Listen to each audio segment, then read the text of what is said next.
If you're a facilities manager at a university, you know students rely on the cafeteria for breakfast, lunch, dinner, and the occasional late-night snack. So when a dishwasher breaks down and dirty plates pile up, the mess hall can turn messy in the blink of an eye.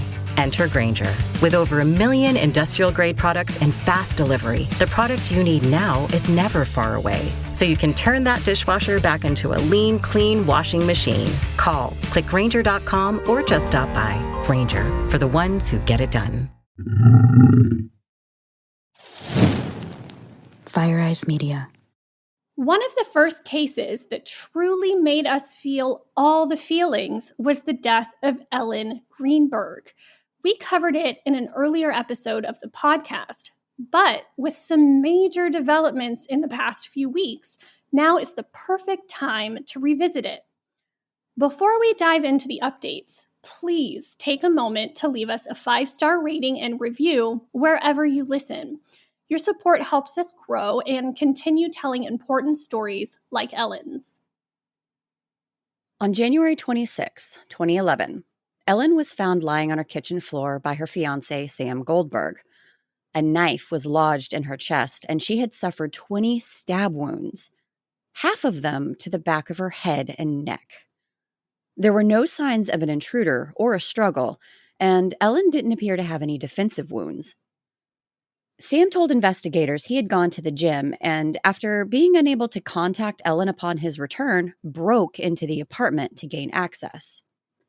Marlon Osborne, the Philadelphia medical examiner, initially ruled Ellen's death a homicide due to the sheer number and placement of stab wounds, making suicide highly improbable. However, after pressure from the police department, Osborne shockingly changed the ruling to suicide.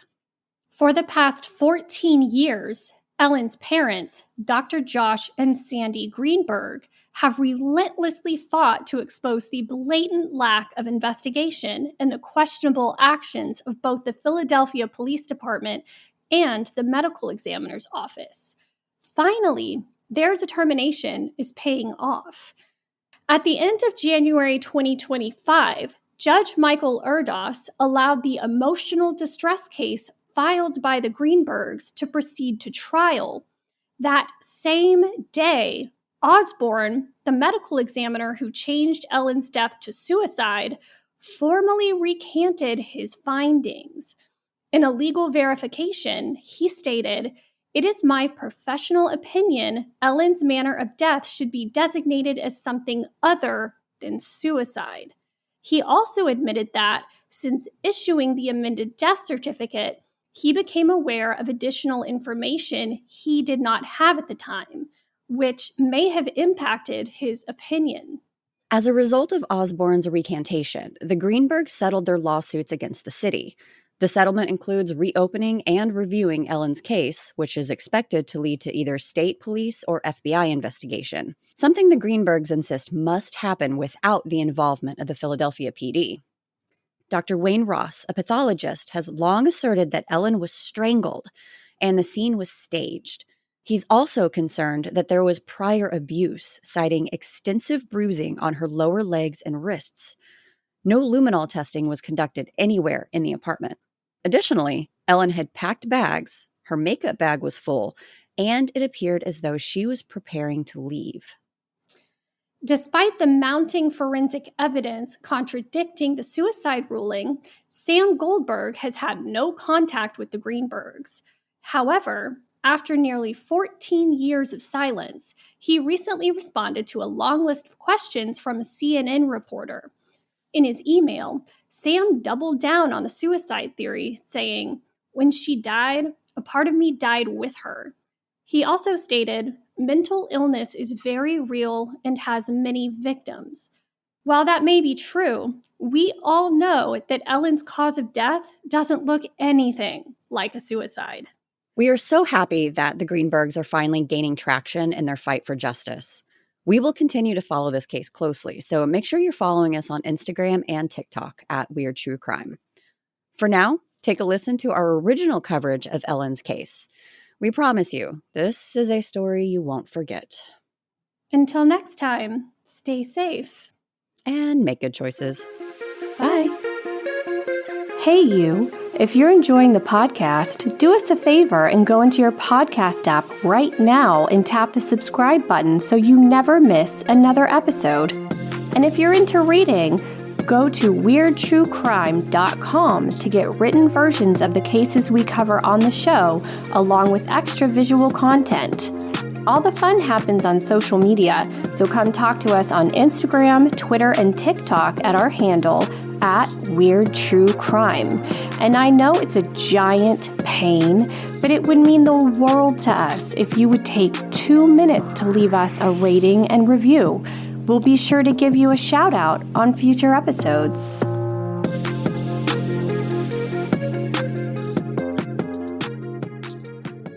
Hey, little skeletons. I'm Gina.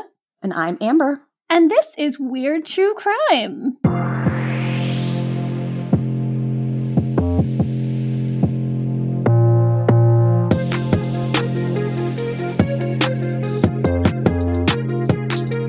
Oh my God, I feel like it's been an entire year since we were able to sit down here and chat.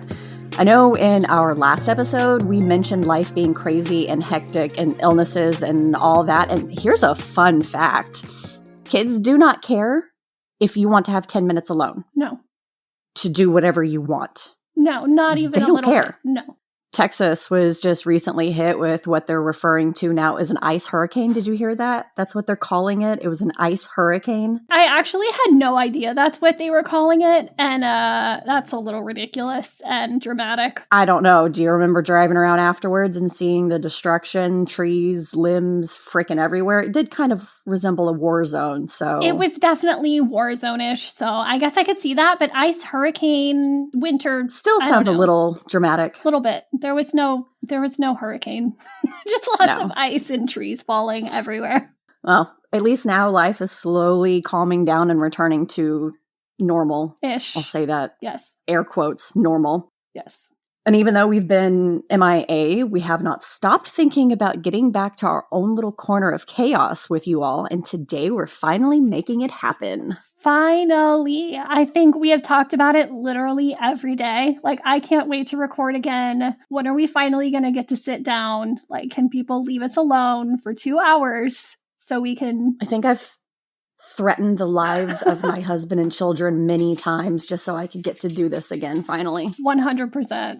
There have been several other podcasts and true crime YouTubers that have covered this case, but with the family's fight to get justice for their daughter, it's currently back in the spotlight. The more exposure, the better. 100%. This is such an interesting case, and like you said, if it's been covered by so many people, but I don't think it really matters how many times you talk or hear about this case. Like, it never stops being interesting or a case that just leaves you questioning everything every single time you hear about it. Well, even though there's a lot of people that have covered it, not everybody listens to all of them. So if we can help continue to spread it, we'll do our little part in it. We're especially excited to be talking about this particular case as it will leave you saying WTF many, many times. Now, without further ado, let's dive in.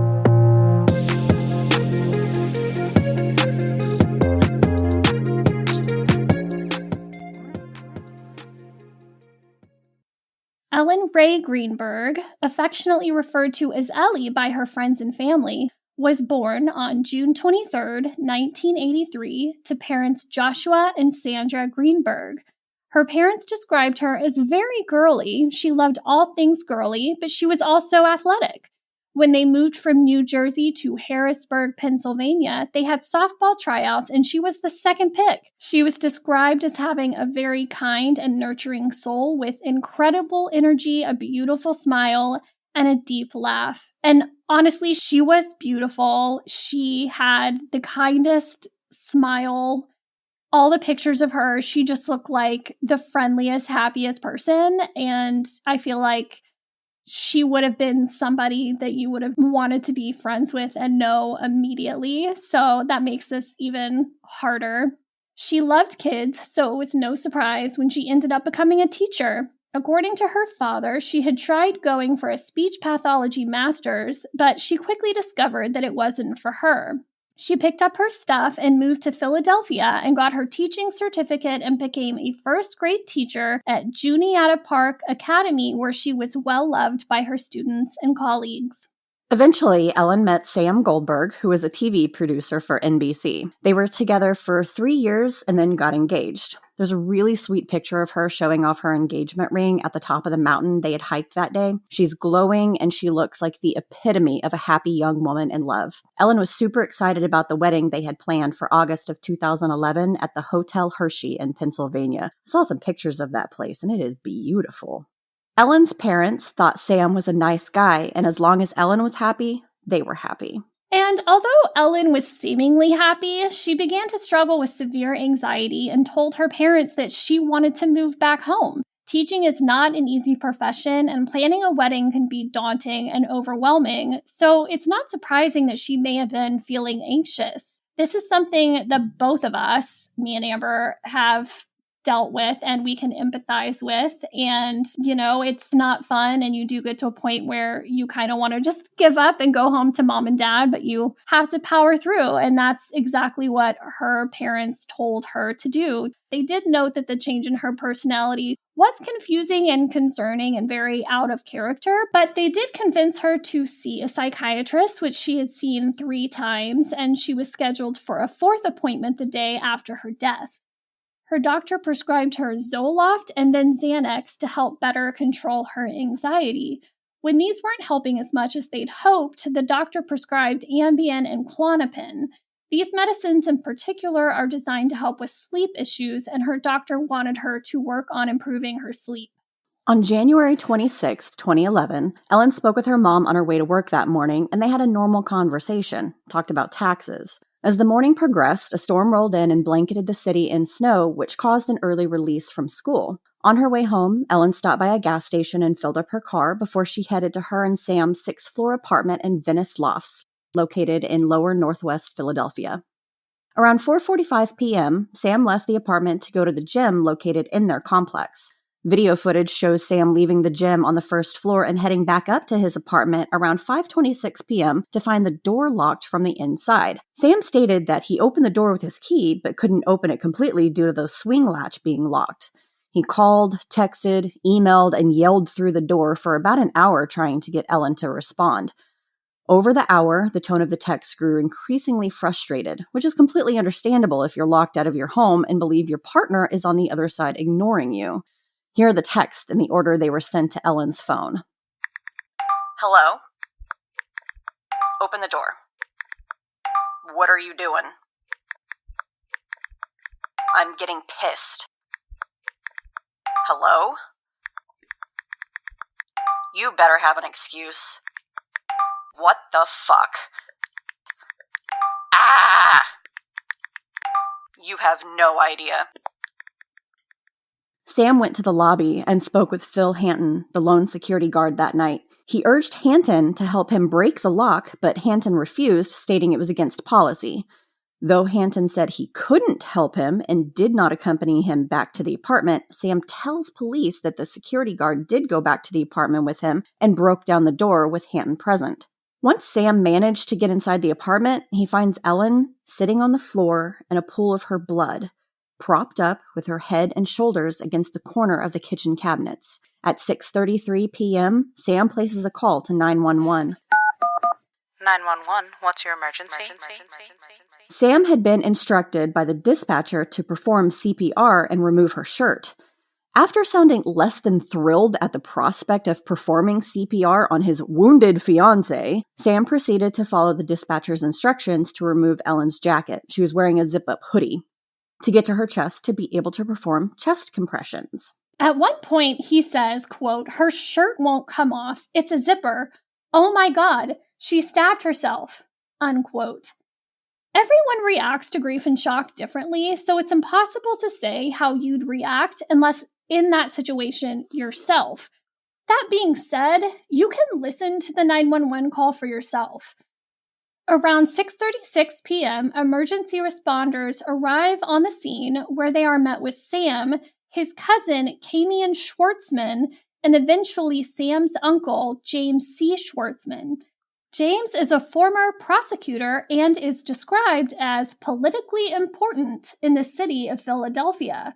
At 6:40 p.m., Ellen Greenberg is pronounced dead. Shortly after, Sam is led away in handcuffs to be questioned by police, which he is later that evening in the presence of an attorney. We need to note here that a couple of interesting things happened right after Ellen was pronounced dead at the scene. According to Tom Brennan, the investigator hired by the Greenbergs, the EMS firefighter that announced Ellen's time of death told his lieutenant that they needed to head back to the station because, quote, when homicide gets here, they're going to want to interview us, end quote. No one ever interviewed the firefighters that were on the scene. Considering they were the first people through the door, they absolutely should have been interviewed about why they were called, what they saw, what was taken in and out, and any other pertinent details. Also, as they were leaving, the firefighter lieutenant commented to the concierge at the complex that they had a murder upstairs. Ellen and Sam's apartment was located on the 6th floor, so the likelihood of someone breaking in from the balcony in the middle of a snowstorm was not good. Ellen herself didn't have any defensive wounds, and there were no signs of a struggle anywhere in the apartment, so the assumption that police were dealing with a suicide seemed logical and entirely plausible. Except for a tiny detail. Ellen wasn't just stabbed once in the heart. On the following morning, on January 27, 2011, Ellen's body is taken to the office of the medical examiner so her autopsy could be performed by Dr. Marlon Osborne at around 9 a.m. Dr. Osborne finds that Ellen had been stabbed a total of 20 times. Twice in the back of the head, 8 times in the back of the neck, and 10 times in the chest and torso. Ellen's parents had a company named BioMX Consulting create computer models of her autopsy photos to show what happened to her. The images are horrific and very clearly show the brutality of the stabbings. She also had a large gash on the right side of her head, and one of the stab wounds in her chest was 10 centimeters, or almost 4 inches deep. You can find these online easily, but we will also post them on our website and Instagram. Dr. Osborne's autopsy report states there were injuries to the upper lobe of the left lung, liver, and cervical spinal cord. The knife in question was a Cutco brand steak knife with a serrated edge measuring 12.5 centimeters long. In the investigator's report by Stephen Olszewski, he wrote, quote, upon further examination of the body, the decedent has a knife embedded in her left chest through her clothing, end quote. If you remember earlier when we mentioned the 911 call, Sam exclaimed that Ellen had stabbed herself when he finally got the zipper of her hoodie unstuck. The report just says, quote, through her clothing, unquote. Was the jacket included in that? How did Sam not see the knife there before if it was stabbed through her clothing? And the bigger question would be, if it was under her hoodie and he wasn't able to see it until he unzipped it, then who zipped her hoodie back up over the knife? Are we supposed to believe that Ellen stabbed herself in the heart and then zipped her hoodie back up over it? Or was Sam just in so much shock that he wasn't processing anything he was seeing correctly? Or, different opinion, was he acting for the dispatcher and kept the knife information to himself until he found the most dramatic time to mention it? Not trying to point fingers here, just a thought. Anyway, the initial finding of the cause of death was ruled a homicide. However, at some point between January 27th and March 18th, Dr. Osborne met with the members of the Philadelphia Police Department, the district attorney's office, and his boss, the chief medical examiner. After this meeting, Dr. Osborne changed his finding from homicide to suicide. When questioned by Ellen's parents' attorney, Joe Pedraza, about the change in the findings, Dr. Osborne stated the toxicology report had not come back yet at the time of the initial autopsy, along with psychological records. He also stated that the police and DEA provided information about their conversations with Sam Goldberg. The knife involved in the stabbing was also going to be tested for DNA, and the scene was gone over again to determine what would be factors for homicide versus suicide. It's extremely important to note that Dr. Osborne says that 2 investigating officers came to him prior to his meeting with the DEA's office and asked him to change the findings from homicide to suicide. The police had never before asked him to change the manner and cause of death in an autopsy report in his many years with the medical examiner's office. Why suddenly would the police department ask to change the cause of death for Ellen's case specifically? Maybe the bigger question is, how does someone stab themselves in the back of the head and neck multiple times? According to the report provided by BioMX Consulting, the stab wounds to the back of her head and neck, quote, are not biomechanically consistent with self-infliction and are consistent with stabbing by an assailant, end quote. Meaning there's no way she could have moved her arm in such a way at a strong enough force to injure herself in that way. Even just looking at the generated models, common sense tells you there's no way she could have inflicted those injuries on herself. Now let's go back to the day after the incident, January 27th, 2011. Sam's uncle, James C. Schwartzman, that Philadelphia judge and chair of the Ethics and Responsibility Group, well, he requested access to Sam and Ellen's apartment. Melissa Ware, the apartment manager of the Venice Lofts at the time, receives the call from Mr. Schwartzman asking for her assistance in entering his nephew's apartment so he can retrieve a suit for Sam to wear to Ellen's funeral.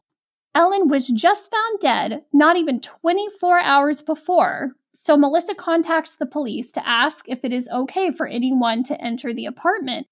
The police inform her that the crime scene has been released and anyone can enter.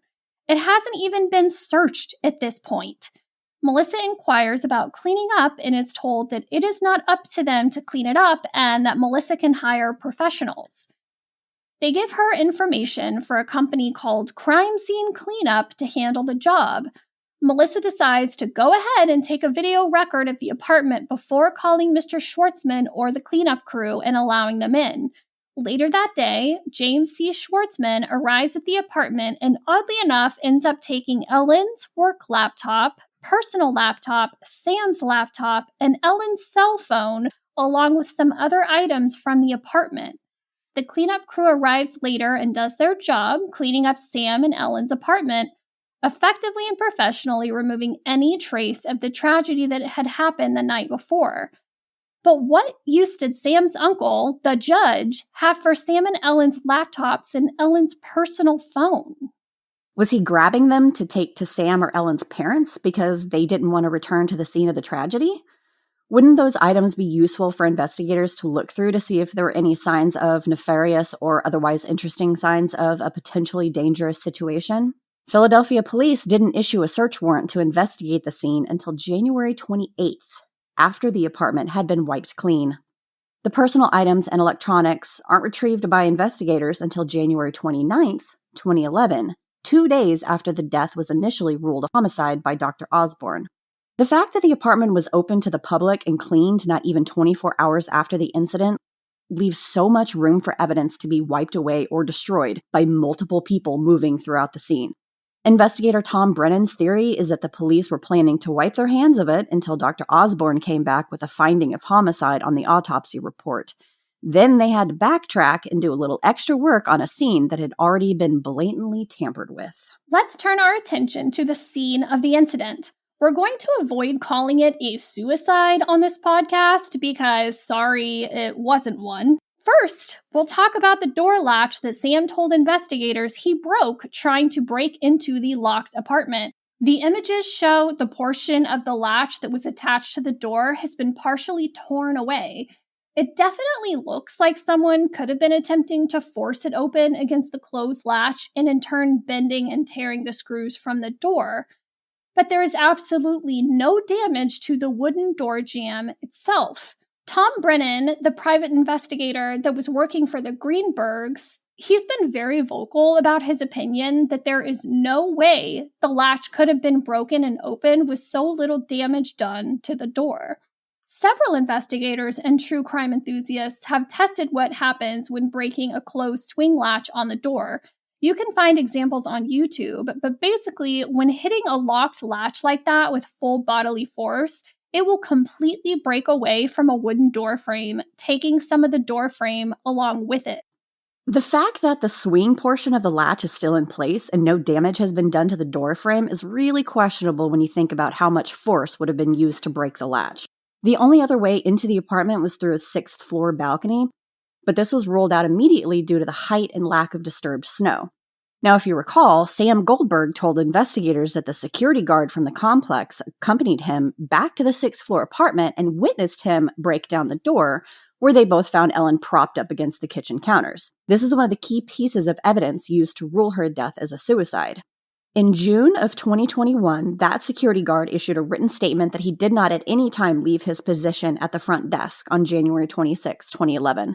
He goes on to explain that all security footage from that day between 3 p.m. and 7 p.m. has been reviewed, and at no time is he seen leaving his post or going up to the elevator to the apartment. He also states that he does not know what Sam Goldberg did or did not do to get into the apartment, and he did not see Miss Greenberg inside the apartment. This proves that one of the key pieces in this case isn't true. Moving on to the injuries Ellen sustained during the attack, in 2019, a pathologist working with the Greenbergs approached Dr. Lindsay Emery, a medical examiner in Philadelphia, asking her for her opinion on Ellen's case. There is testimony by Dr. Emery from October of 2021 stating that there was no hemorrhaging present from several stab wounds to Ellen's spine.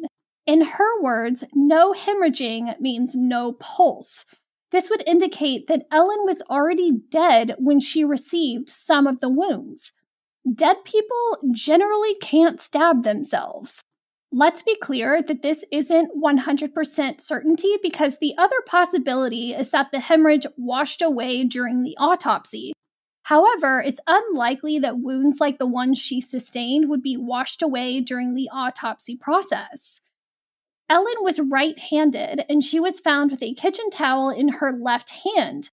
This means that she would have had to wrap her right hand back behind her head and angle the knife straight toward the far back left of her head. It's a very hard angle to reach and requires a great deal of flexibility and strength. Not to mention the range of motion from that angle would come from above your head, not behind it in the way that she was stabbed. Another key piece of information that was disclosed during the autopsy that raises doubt about the ruling of suicide is that there were a large amount of bruises all over Ellen's body in various stages of healing.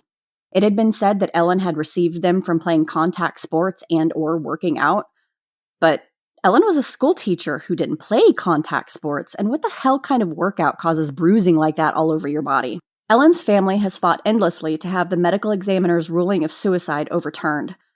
They don't necessarily want it to be changed to homicide, even though that's what a lot of the evidence strongly points to. But changing it to at least undetermined would free Ellen of the stigma of having allegedly taken her own life. Besides hiring private investigators and getting second opinions from multiple neuropathologists, the family has also had the famous forensic neuropathologist Dr. Cyril Wecht review Ellen's reports in January 2012. In his professional opinion, the manner of death is strongly suspicious of homicide. In October of 2019, the Greenbergs and their attorney, Joseph Pedraza, filed a civil lawsuit against the City of Philadelphia, the medical examiner's office, and Dr. Osborne, seeking to have the manner of Ellen's death changed back to homicide or undetermined. Doing this would allow for investigation to be reopened. In August of 2022, the Chester County District Attorney's Office announced that it has assigned an investigator and prosecutor to re-review Ellen's death in place of Philadelphia DA Larry Krasner, who has a conflict of interest in the case. This is a huge step forward and hopefully one that will finally bring answers to Ellen's family. In October 2022, they filed a second lawsuit against several other people in the medical examiner's office, 2 members of the Philadelphia Police Department, and a member of the district attorney's office. The case seeks damages for their individual and official willful misconduct in participation in a conspiracy to cover up for more than 11 years the murder of Ellen R. Greenberg. On February 2nd, 2023, the lawsuit against former Assistant District Attorney Ann Pontario was dismissed under the objection that she has immunity from such lawsuits because of her high standing. Insert eye roll here. As for Sam Goldberg, he is married and living with his wife and 2 children in New York State. Well, that brings us up to date on the very questionable death of Ellen Ray Greenberg. There are never-ending details about her case that could keep us here for hours, but we wanted to cover the main points that raise questions. Obviously, there are no current suspects in the case, but opinions about what happened are very strong. Hopefully, there will be more updates in the near future. If you want to support the Greenberg family, consider visiting the Justice for Ellen Ray Greenberg page on change.org and signing the petition. There are also Facebook and Instagram pages, which we will link in the show notes. We will post pictures on the case on Instagram, so make sure to follow us at Weird True Crime. We also want to shout out Gavin Fish for his incredibly detailed investigation into Ellen's case and for being such a huge advocate for her family over the past few years.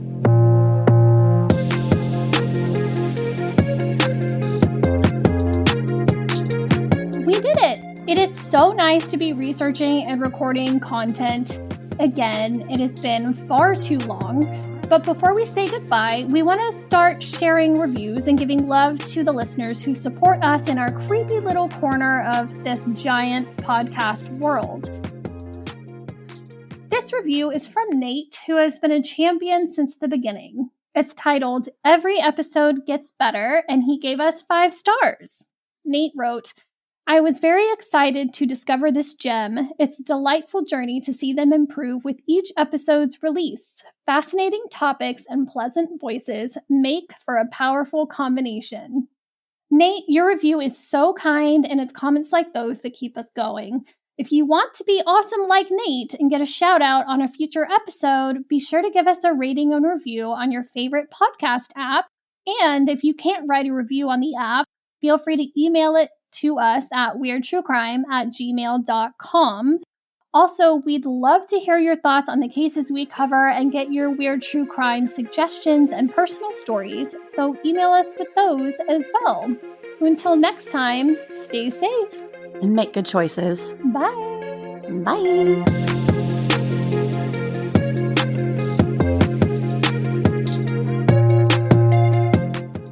Sam had been instructed by the dispatcher to form words are hard. Try that again. At one point, he says, quote, "Her shirt won't..." Oh my God. Okay. I'm also struggling.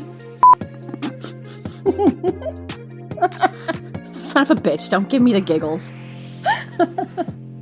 Okay, getting back into it. Focus, breathe, woosah.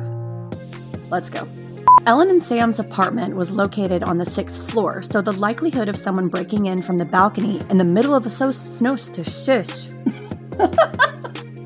A showstorm. Shitstorm, right.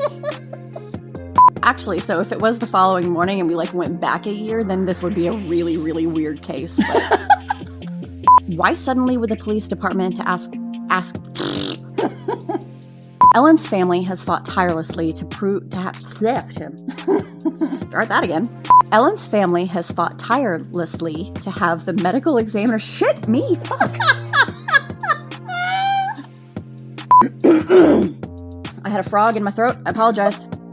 If you want to... No, that's clearly not. Right.